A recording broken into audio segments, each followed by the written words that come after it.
Terima kasih Bapak Ibu yang berada di sini. Terima kasih kepala sekolah, sama Bapak Ibu teman-teman ya. Saya sering berbincang-bincang aja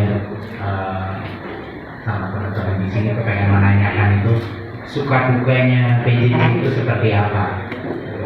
Apa mungkin yang berhasil, apa yang tidak berhasil, apa yang sulit, apa yang tidak, dan mungkin apa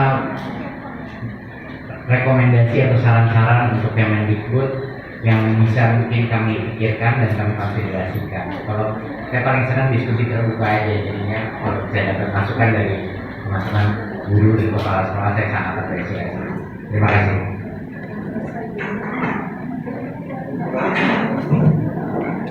Saya tidak dengar Pak.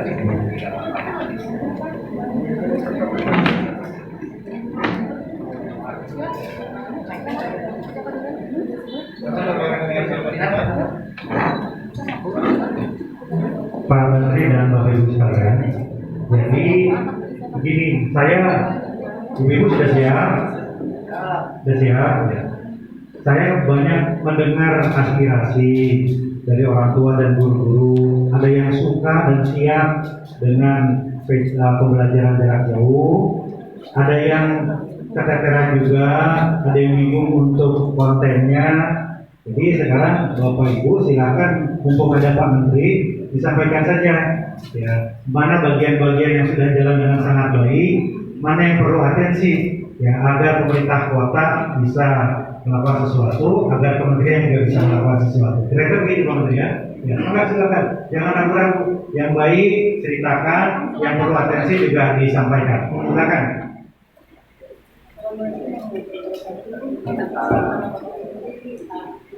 Agak lantang aja Bu. Berdiri aja Bu, berdiri. Berdiri yang lantang. Assalamualaikum warahmatullahi wabarakatuh.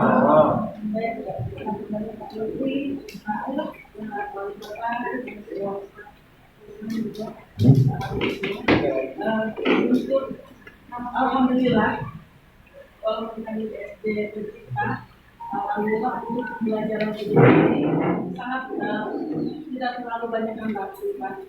Yang saya rasakan sudah berjalan sangat panjang, sebenarnya beberapa anak cuman bukan berarti tidak bisa melakukan, tapi memang mereka sudah memiliki semua. Kemarin saya sebelum pembelajaran kami pemetaan terhadap siswa dulu Pak, mana yang memiliki jaringan internet, mana yang sudah memiliki smartphone, dan mana yang sudah memiliki laptop gitu Pak. Tapi hanya beberapa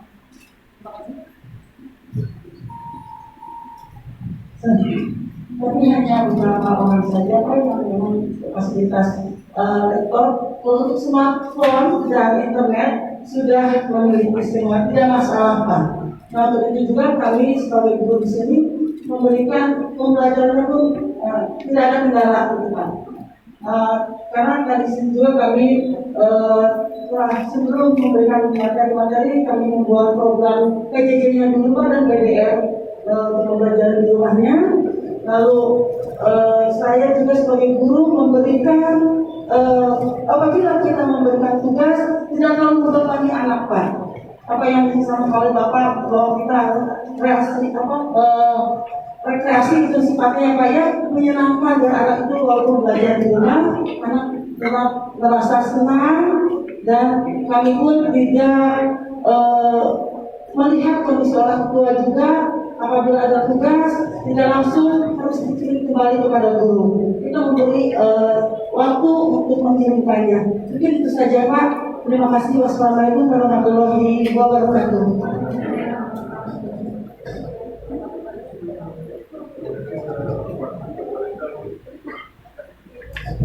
Terima kasih kepada Bapak Guru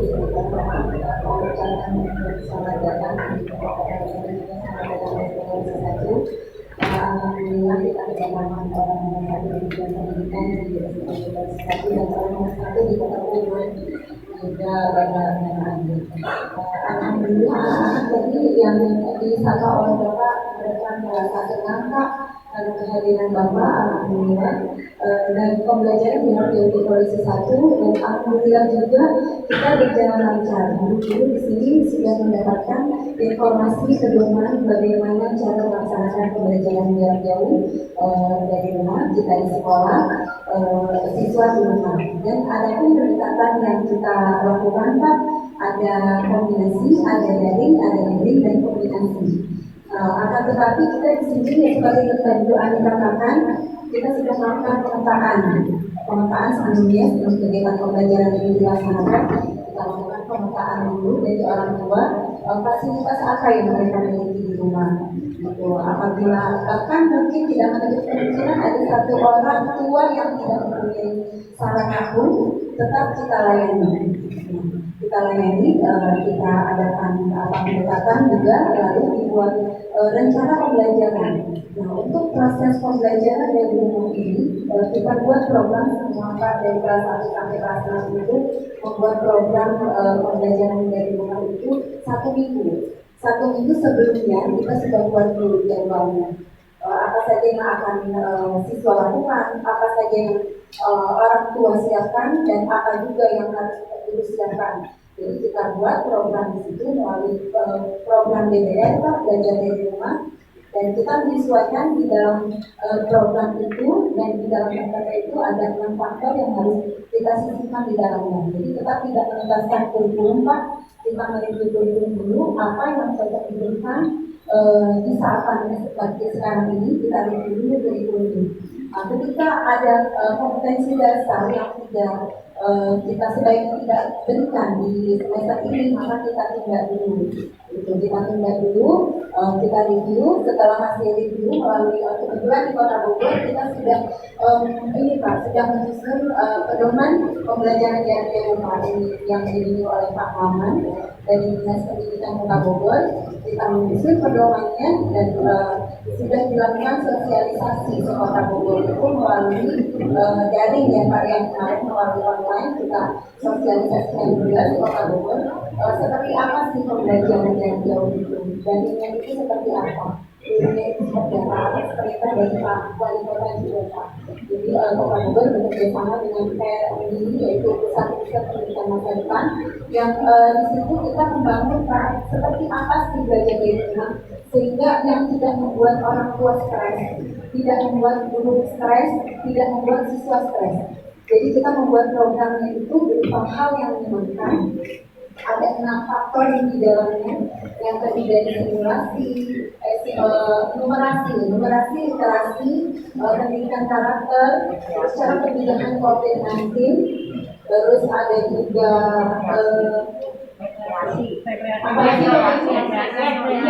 rekreasional dan PHBS. Jadi 6 faktor itu kita kaitkan ke dalam BDR dan ke dalam RTP, sehingga RTP yang biasanya dilakukan tatap muka itu terasa ringan kita lakukan karena kita memasukkan faktor yang 6 itu. Jadi tidak memaksakan untuk kurikulum. Nah, bagaimana si siswa ini belajar di rumah, menjadi orang tua, tapi ada komunikasi juga dengan kita. Nah, kita susun di kelas 1 sampai kelas 6 ini ada program daring Pak, dan juga kombinasi. Jadi rata-rata kita melakukan kombinasi, ada daringnya, ada daringnya.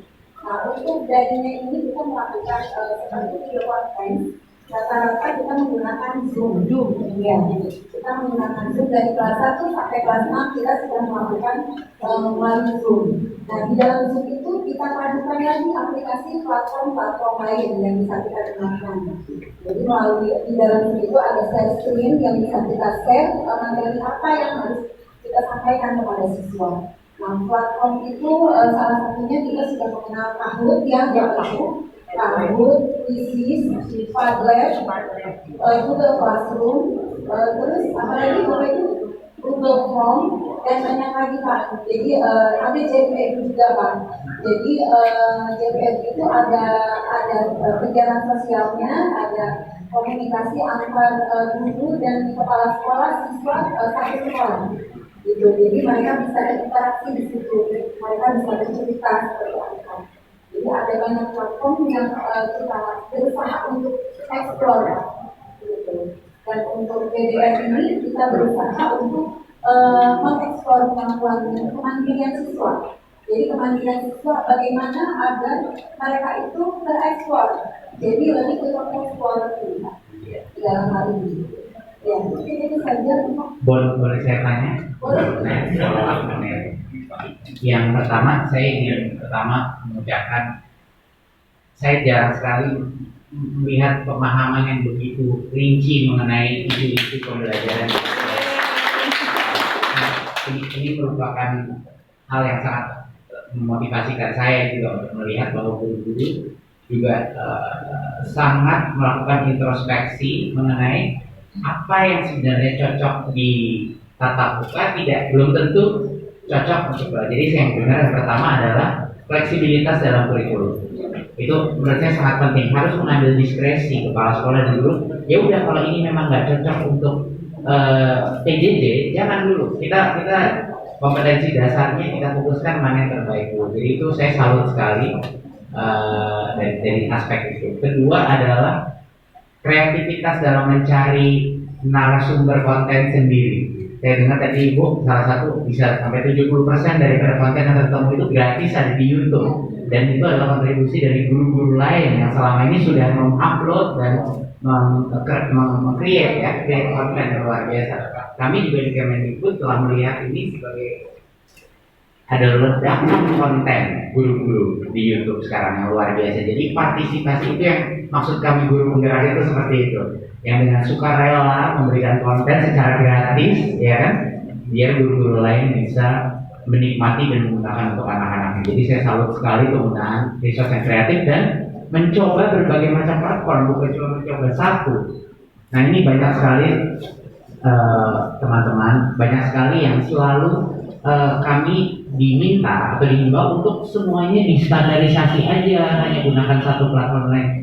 Tapi setiap kali saya berbicara kepada guru itu selalu bilang sama saya, jangan Pak, saya cocoknya sama yang ini. Saya lebih senang fleksibilitas, bisa menggunakan berbagai. Buat saya nggak cocok yang ini dan lain-lain. Jadinya buat saya kemerdekaan guru untuk menentukan platform apa yang paling cocok untuk dia dan murid-muridnya itu sangat penting. Jadi saya senang mendengar variasi atau diversitas daripada platform.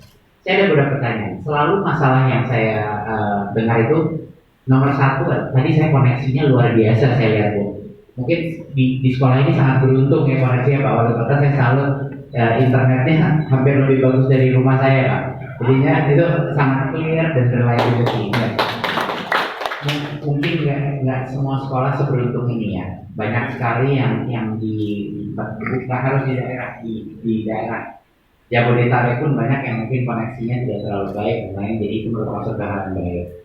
Tapi masalah utama yang selalu saya dengar adalah nomor satu, biaya ongkos data murid dan orang tua. Apalagi kalau dia punya 2-3 anak. Saya ingin menanyakan itu, apakah itu suatu masalah yang dihadapi sekarang orang tua murid di Jepolis satu. Dan yang kedua yang saya mau tanya adalah, saya selalu mendengar masalahnya satu, kurikulumnya untuk pencapaian semua kurikulum itu sangat sulit di masa PJJ itu.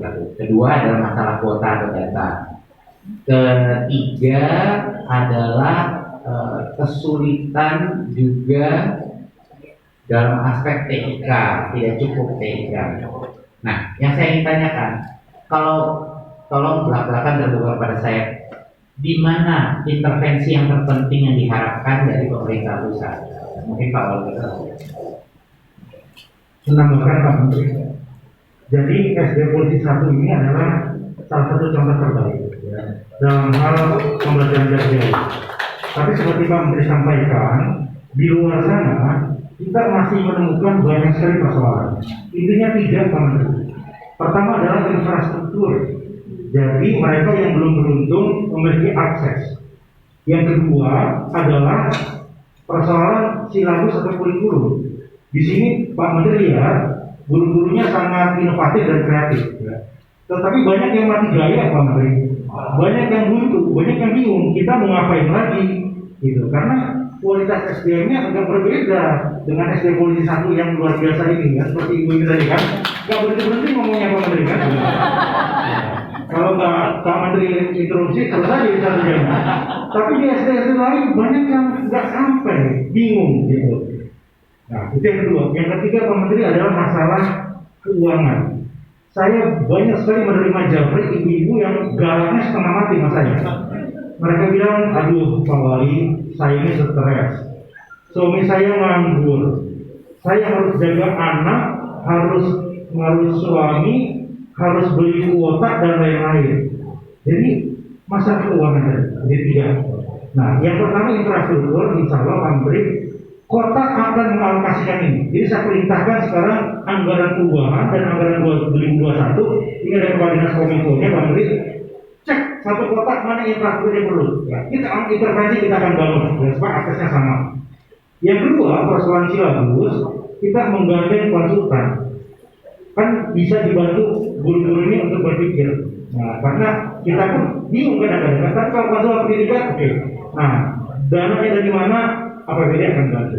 Nah, yang ketiga, kita berharap sebetulnya pemerintah pusat bisa memberikan subsidi kepada ya ibu-ibu orang tua supaya sedikit ada tambahan lah kira-kira begitu. Jadi itu intinya memang secara menyeluruh PJJ ini harus dikuatkan pemerintah. Nah, silakan secara detail barangkali ibu bisa tambahkan dulu.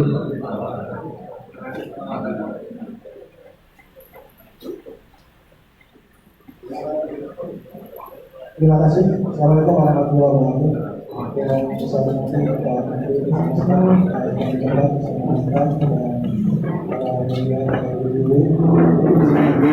saya dari Dinas Pendidikan Pak Servis. Pada saya transfer dari saya saya untuk dengan rekan-rekan yang sangat kreatif, sangat inovatif, saya juga membangun semangat. Jadi kami punya kebiasaan latihan untuk membangun semangat anak dulu kan. Jadi kalau pagi kami selalu berkumpul sebelum masuk kelas, berkumpul juga bersama di ruang guru, kita informasikan berbagai kegiatan yang sudah kita terjadi. Kemudian kita bangun semangat untuk selalu beribadah setiap pagi. Setiap pagi kita beribadah. Boleh kita teman-teman guru silakan berdiri. Dan kita ciptakan begitu. SD Negeri 1. SD Negeri 1. Luar biasa. SD Negeri 1. Yes, yes, is best. Salam sekolah sehat. Sehat dimulai dari saya. Salam UKS. Bisa bersih, sehat dan baik. SD Polisi 1 anti korupsi. Berjumpa di kertas, berani, jujur, mandiri, peduli, adil, disiplin, menjaga tanggung jawab sederhana. Yes, yes, is the best. Teguh PPK. Religius, nasionalis, mandiri, gotong royong, integritas, PPK, yes. Itu diantaranya yang setiap kali kita bangun sebelum masuk untuk memberi semangat kepada mereka. Jadi di lain itu untuk memperkuat komite kami mengadakan workshop juga yang melibatkan senior yang terkait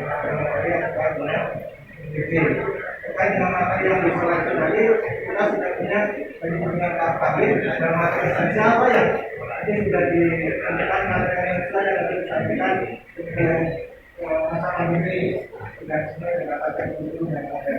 Itu yang kami lakukan juga itu dan pikir kendala pasti ada, tapi kami selalu mengatasi dan insyaallah semua melayani baik yang mereka terkendala dengan HP-nya satu di bawah bapaknya tugasnya lewat HP.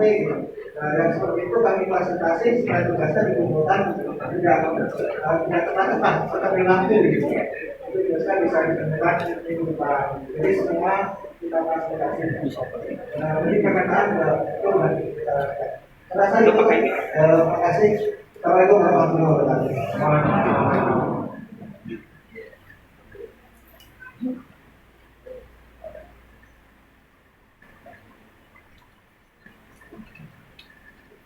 Terima kasih teman-teman untuk hari ini.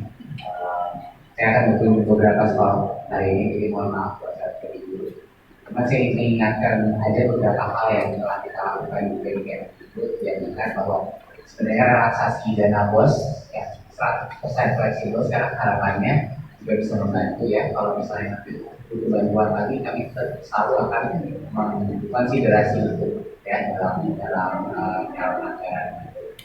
Harapannya adalah misalnya dana BOS sekarang bisa digunakan, tidak ada limitasi terhadap pembayaran honor, tidak ada limitasi terhadap protokol kesehatan dan lain-lain pada saat mau misalnya insya Allah sudah tidak lagi zona merah atau oranye itu ataupun kuning itu nanti bisa mulai tetap buka di sini.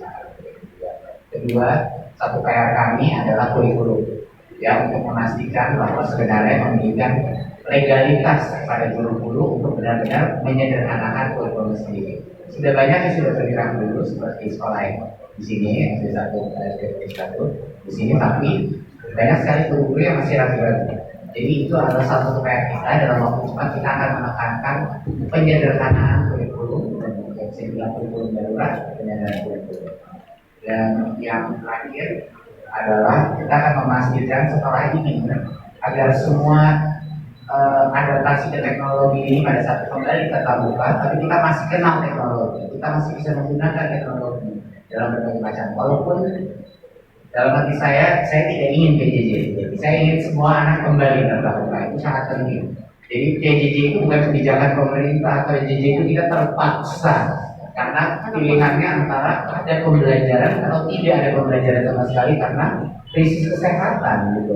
Jadi PJJ itu bukan sesuatu yang diinginkan sama sekali, dan kita ingin secepat mungkin tapi dengan kesehatan terjaga bahwa anak-anak ini kembali ke sekolah. Karena tidak ada yang bisa, teman-teman guru di sini tahu lah, tidak ada yang bisa menggantikan interaksi tatap muka. Disitulah kita bisa melihat emosi anak, disitulah kita bisa merasakan energi dia kan di kelas, sehingga kita bisa belajar sedih, senang, ya tidak mengerti, kita lebih sensitif tatap muka gitu. Saya sebagai orang tua sangat menyadari ini.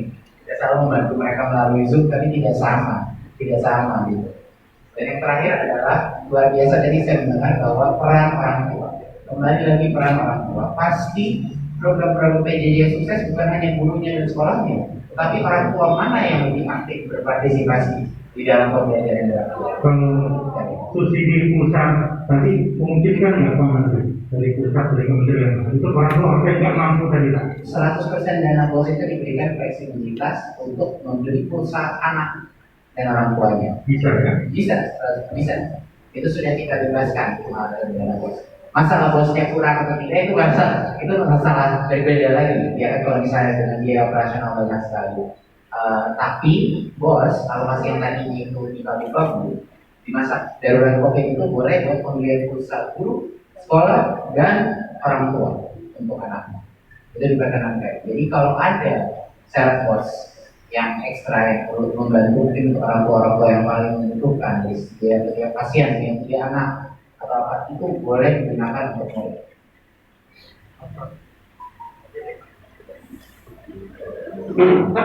Terima kasih teman-teman. Assalamualaikum warahmatullahi wabarakatuh.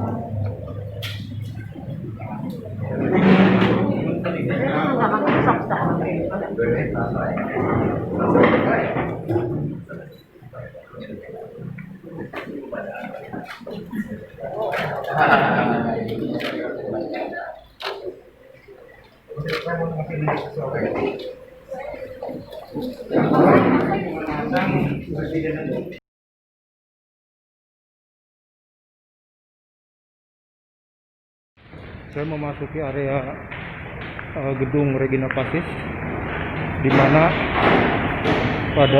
Kanadim melakukan kunjungan.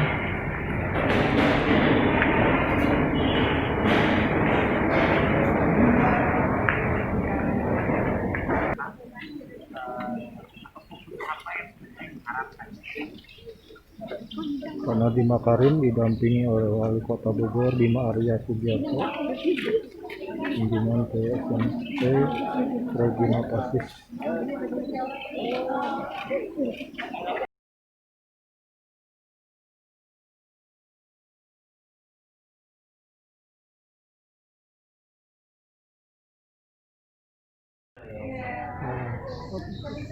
Mendikbud Pak Nadiem Makarim disambut oleh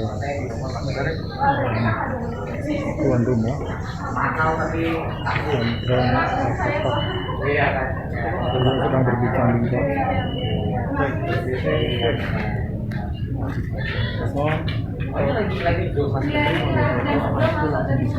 Ya.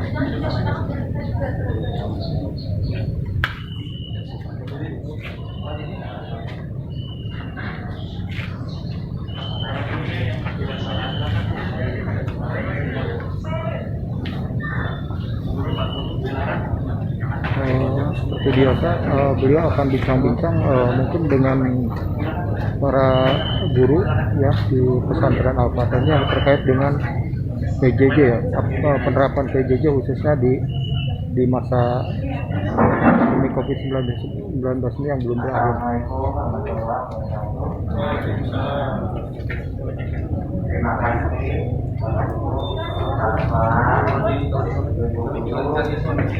Terima kasih menerima saya.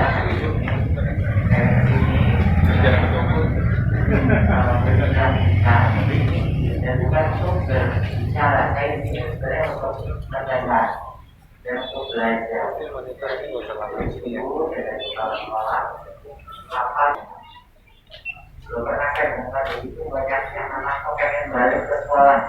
Dulu sebelum PJJ itu nggak pernah ada tuh kakak guru.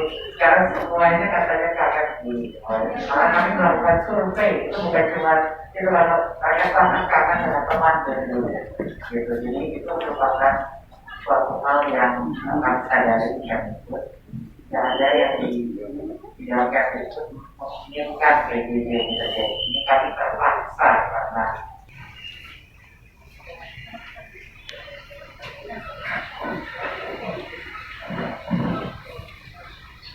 Bismillahirrahmanirrahim. Assalamualaikum warahmatullahi wabarakatuh.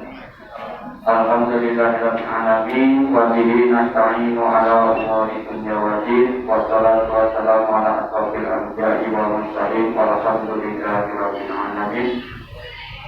Yang saya hormati Bapak Menteri Pendidikan dan Republik Indonesia Bapak Nadiem Makarim.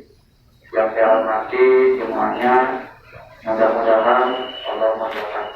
Alhamdulillah Pak, dengan dikunjunginya Bapak pendidikan mudah-mudahan suatu rahmat bagi sekolah kami, yang dimana sekolah kami merupakan di antara salah satu SMK yang berbasis Nahdlatul Ulama. Itu yang pertama. Dan yang kedua, kami juga berbasis pondok pesantrennya Salafi yang diperbesar di sini kuning. Jadi ketika pembelajaran sebelum ke pembelajaran formal kami menerapkan pembelajaran kuning. Itu yang. Jadi yang ketiga, dari segi fasilitas kami mungkin masih jauh dari harapan apa yang diharapkan oleh pemerintah, apa yang diharapkan oleh Kemendikbud juga.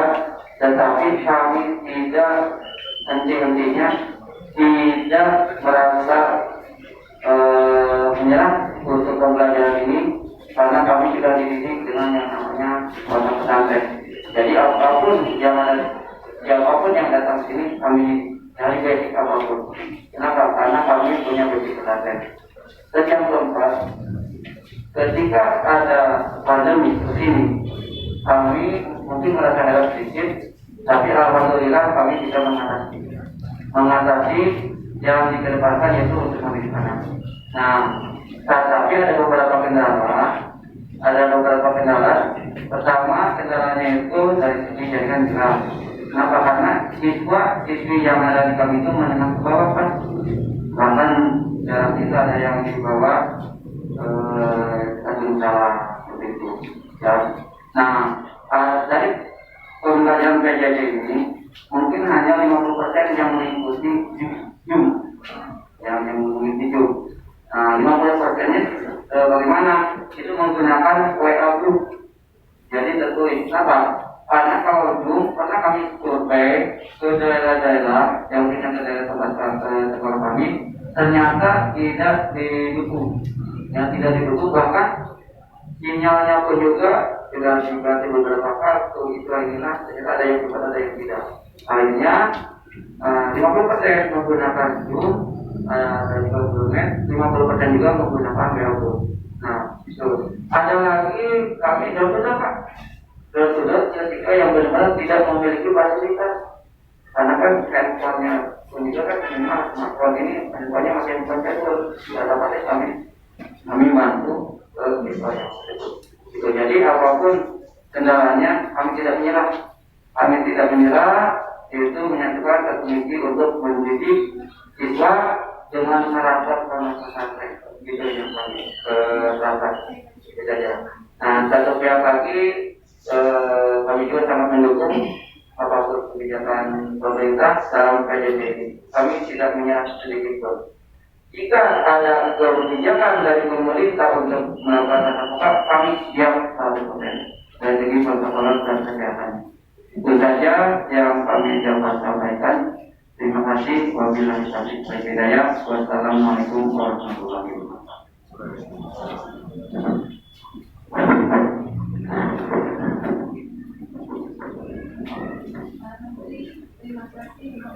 Terima kasih atas kesempatannya.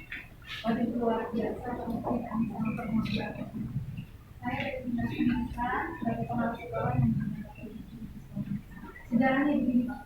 Waktu pertama diterapkan lockdown sepeda program semuanya sekali. Ternyata dia tidak memberikan sukses. Itu hanya 30% belum bisa. Akhirnya kami dengan dinas pendidikan itu buat pemahaman MPMP. Di situ kita fokuskan semuanya pada bidang bagaimana menguasai platform dan sampai sekarang ini yang kami identifikasi terutama wilayah satu ini perkembangannya kita sudah 80% guru sudah bisa menggunakan, bisa mendesain dengan catatan guru bisa, siswa paham. Karena kalau hanya guru saja yang mahir, siswa nggak bisa juga kendala tidak bisa. Jadi akhirnya guru itu pertama-tama kadang ada itu belajar resik dulu sebelum belajar belajar resik dulu. Jadi setelah belajar resik, kemudian nanti kami dari Maret sampai sekarang insya Allah Maret progresnya bagus untuk guru-guru dalam peningkatan AIDC-nya itu bagus ya. Itu kami rekod di dinas pendidikan. Kemudian kami para pengawas ini diterjunkan untuk langsung membina MPMP. Karena begini, kalau misalkan diserahkan kepada sekolah, itu kami membinanya setiap sekolah agak susah. Karena kami ada 355 siswa. Jadi sangat banyak sekali pengawasan. Jadi guru itu diwadai dalam komunitas sehingga pembinaannya masalah. Nah, kemudian yang terakhir kemarin waktu bulan Mei itu kami mengadakan progres itu masih belum bagus. Kita buat Renpapegi yang sudah bisa itu ngajari grup setiap mata pelajaran mereka menggunakan online dalam pembelajaran itu.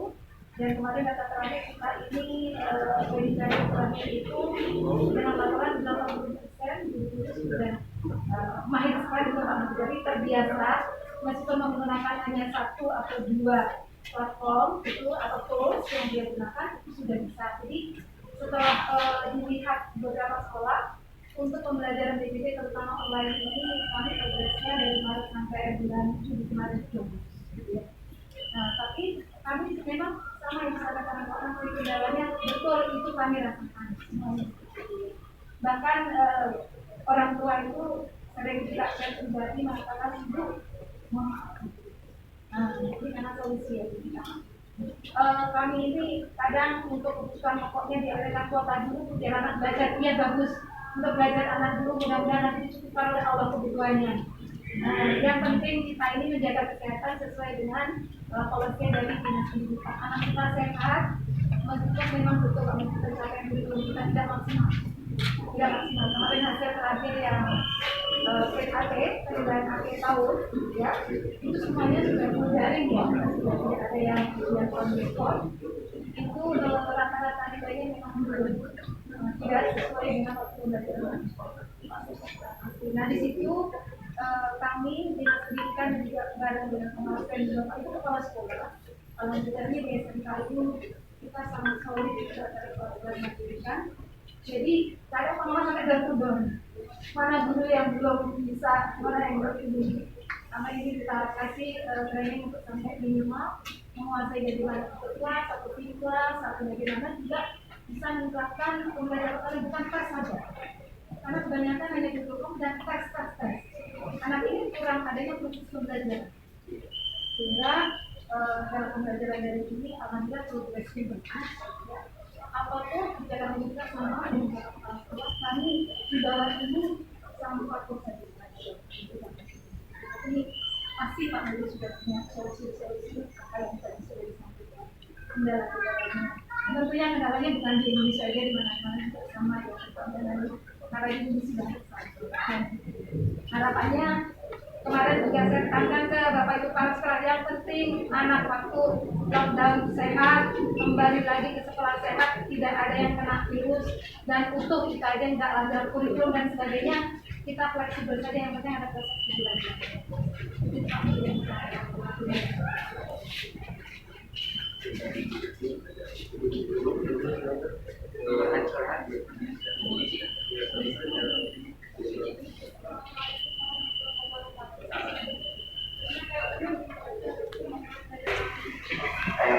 Saya menyadari bahwa tantangan kita di PBB bukan sesuatu yang tidak diatasi, tapi harapannya adalah dengan pendekatan langsung ke lapangan dari guru, saya dengan itu bisa merumuskan inisiatif yang lebih terfokus gitu, jadinya nggak kemana-mana, tapi yang atas harapannya yang bisa benar-benar dirasakan oleh guru dan oleh murid dan oleh orang tua gitu. Jadi kami sedang merancang apa yang bisa kami lakukan dari sisi guru, apa yang bisa kami lakukan dari sisi kota, dan apa yang kita bisa lakukan dari sisi kedepannya, bagaimana melengkapi kebutuhan digital. Karena kan nanti sudah digital bukan hanya PJJ ya.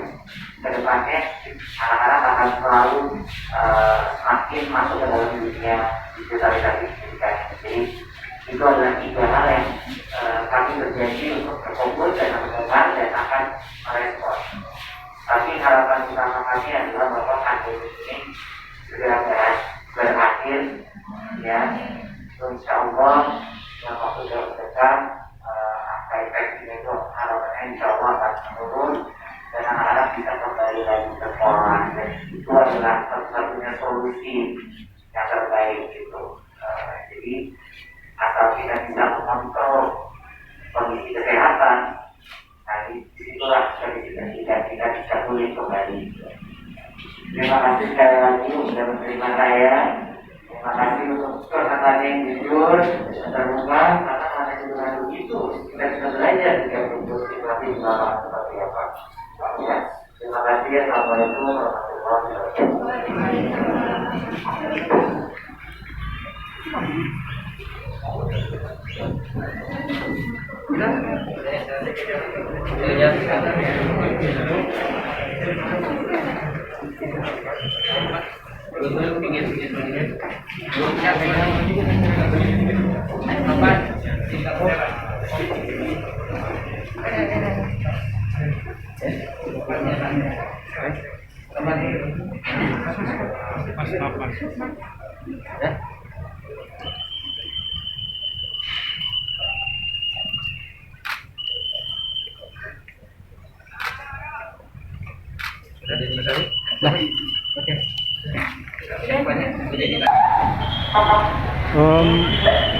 Mendikbud mengakhiri kunjungannya, beliau akan melanjutkan ke sekolah lain sesuai dengan jadwal.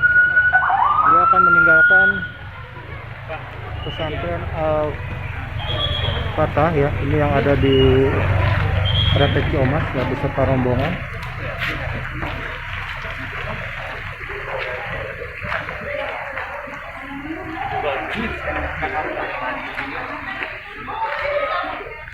Sepertinya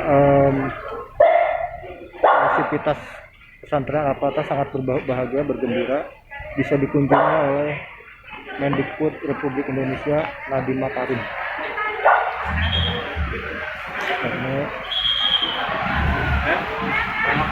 Ini Pamit dulu ya.